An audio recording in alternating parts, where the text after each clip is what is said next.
साल 2008 में इंडोनेशिया के मुना आइलैंड पर एक अजगर ने 54 साल के जिंदा आदमी को पूरी तरह से निगल लिया।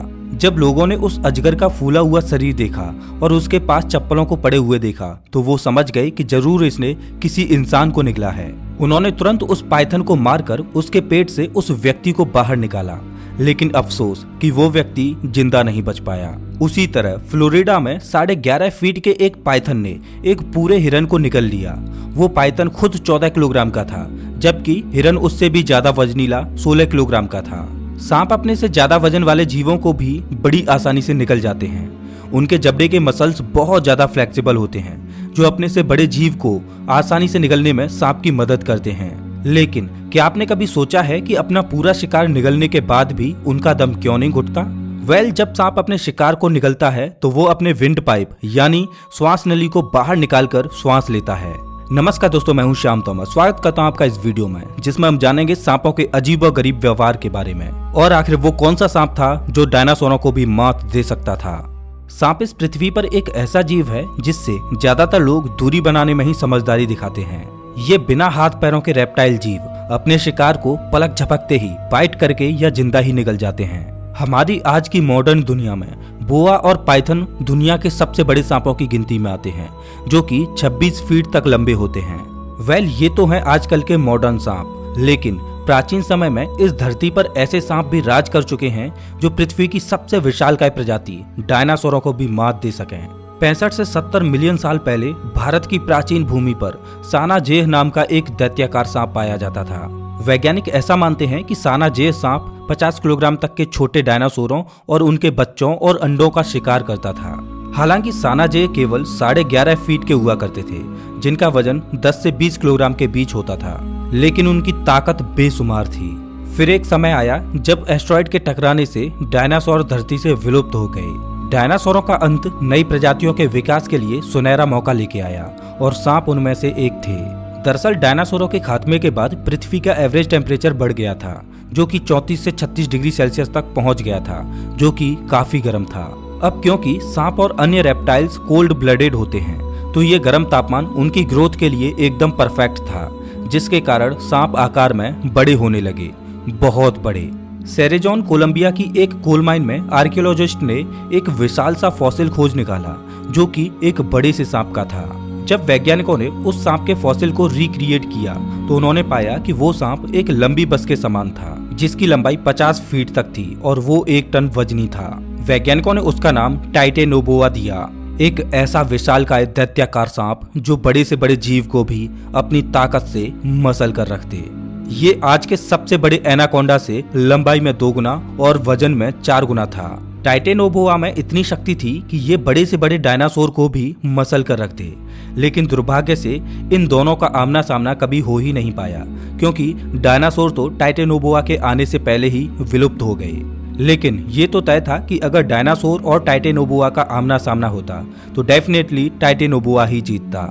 लेकिन टाइटेनोबोआ अपने समय में 2 विशालकाय जीवों का शिकार करता था, जैसे कि मोएरीथीरियम और बेरीथीरियम, जो कि आज के हाथियों के पूर्वज हैं। एक लंबे समय तक पृथ्वी पर राज करने के बाद टाइटेनोबोआ सांप की प्रजाति पृथ्वी से विलुप्त हो गई। लेकिन कुछ लोगों का मानना है कि टाइटेनोबोआ सांप भविष्य में एक बार फिर से लौट कर आएगा, या फिर इसके जैसा ही कोई अन्य विशालकाय सांप पृथ्वी पर अपना वर्चस्व साबित करेगा। और इसका कारण है ग्लोबल वार्मिंग, जिसकी वजह से पृथ्वी का तापमान बढ़ता ही जा रहा है। लेकिन यही बढ़ता हुआ तापमान रेप्टाइल्स के लिए एक वरदान साबित होगा, और आज के ही सांपों में से कोई सांपों की प्रजाति भविष्य का नया टाइटेनोबोआ बन सकती है। रिसर्चर्स का तो यहाँ तक मानना है कि जानवर ग्लोबल वार्मिंग को एडॉप्ट कर चुके हैं और उनके जीन्स में इसके प्रति बदलाव आ रहे हैं। लेकिन हमें अभी से अगले बनने वाले टाइटेनोबोआ से डरने की कोई जरूरत नहीं, क्योंकि जैसा कि हम जानते हैं कि इवोल्यूशन का होना लाखों सालों की प्रक्रिया है, और भविष्य के टाइटेनोबोआ को बनने में अभी 10 लाख सालों का वक्त और लगेगा, और कोई नहीं जानता कि तब तक इंसानी प्रजाति इस धरती पर सरवाइव कर पाएगी या नहीं। रिसर्चर्स ने सांपों के भोजन के बारे में कुछ जानकारियां हासिल की, जैसे कि बोआ सांप अपने शिकार को पहले जकड़कर मसलता है, उसके बाद उसे खाता है, और ये आधे मीटर के बराबर अपने मुंह को खोल सकता है, जिसकी वजह से ये अपने से भी बड़े जीव को आसानी से निगल जाता है। आमतौर पर पृथ्वी पर ज्यादातर मांसाहारी प्रजातियां अपने शिकार को बाइट करके चबा चबा कर खाती हैं, लेकिन सांप एक ऐसी प्रजाति है जो अपने शिकार को बिना चबाए पूरा निगल जाता है। और हैरानी की बात तो ये है कि सांप उस पूरे जानवर को ही हड्डियों सहित डाइजेस्ट कर जाता है।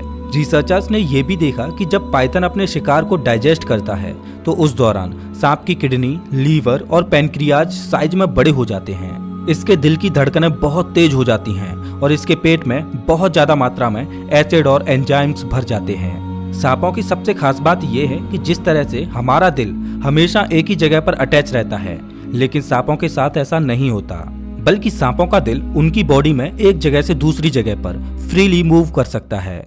सांपों के इंटरनल ऑर्गन्स इस तरह से डिजाइन होते हैं कि जब वे बड़े से बड़े शिकार को निगलते हैं तब सांपों के इंटरनल ऑर्गन्स डैमेज नहीं होते। सांपों का दिमाग बहुत छोटा होता है और उनकी प्रोसेसिंग पावर भी बहुत स्लो होती है। अपने इस अजीब बॉडी स्ट्रक्चर की वजह से सांप केवल अन्य जीवों को ही नहीं निगलते, बल्कि बड़े सांप छोटे सांपों को जिंदा ही निगल जाते हैं। सच में जंगल का नियम, जो शक्तिशाली होता है वही सरवाइव कर पाता है। अमेरिका की यूनिवर्सिटी ऑफ एलाबामा के बायोलॉजिस्ट ने एक पाइथन की एक्सरेज ली जब उसने एक एलिगेटर को निगल लिया था। एक्सरेज में ये साफ साफ दिखाई दे रहा था कि पाइथन ने 3 दिनों के अंतराल में ही एलिगेटर को ज्यादातर डाइजेस्ट कर लिया था और 7 दिनों में ही उस एलिगेटर को हड्डियों सहित पूरी तरह डाइजेस्ट कर चुका था और उसका पेट अब पूरी तरह से खाली था। इतने बड़े आहार को खाकर पाइथन कुछ हफ्तों तक बिना खाए ही रह सकता है। जब उसको एनर्जी की जरूरत होती है तो वो फिर से अपने नए शिकार के लिए निकल जाता है। सांपों की एक विचित्र और हैरान करने वाली बात भी है, वो ये कि सांप अपने आप को ही निगल जाता है और ये सच में अजीब लगता है। दरअसल सांप जब शिकार पर निकलता है तो उसको अपनी पूंछ दिखाई देती है, तो सांप को लगता है कि वो कोई छोटा सांप है और सांप अपनी पूंछ को छोटा सांप जानकर निगलने लगता है। और हैरानी की बात तो ये है कि सांप अपने आप को आधे से ज्यादा निगल भी जाता है और उसे पता भी नहीं चलता कि उसने अपने आप को ही निगल लिया है। जैसा कि हमने पहले ही जाना कि सांप का दिमाग छोटा होता है और उसकी प्रोसेसिंग पावर बहुत स्लो होती है। इस वजह से सांप को जब तक ये पता चल पाता है कि उसने अपने आप को ही निगल लिया है, तब तक वो मर जाता है।